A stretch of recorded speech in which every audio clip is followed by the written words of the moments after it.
svoju pjesmu koju sam doživjela kao inspiraciju na jednom 12-dnevnom seminaru u Sarajevu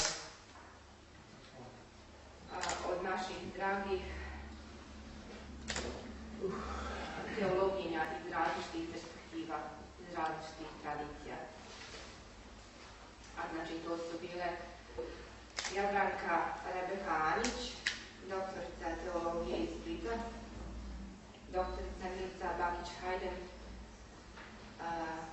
iz Niša, živi i radi u Americi, i doktorica profesorica Zilka Spahić-Šiljak iz Sarajeva.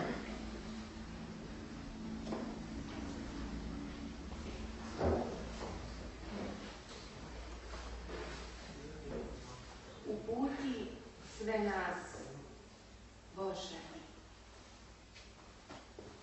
Dragi moj Bože, svjedočim da si jedan i jedini.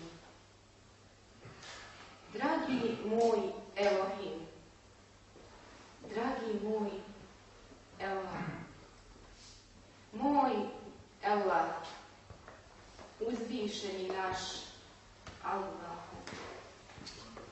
Jedan si i meni, muslimanki i židovu, katoliku i pravoslavcu. Zvalite mi imenima i na drugim jezicima, svejedno je meni.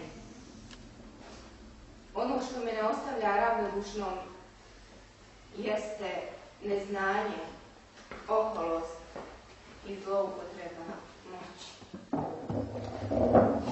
Molim te, pomozi nam, osvijetli naš razum, pošalji nas tamo gdje će osvijetljeni biti. Stidim se što je od vjere ostalo u sjenci strahopoštovanje prema tebi i poštovanje prema stanicima tvojim. Uzeli su mnogi moć i slavu, zamijenili ih za nauku, pokornost i logiku zdravu. Za ovaj pokret se molim, za kraljicu od Zenice na čelu.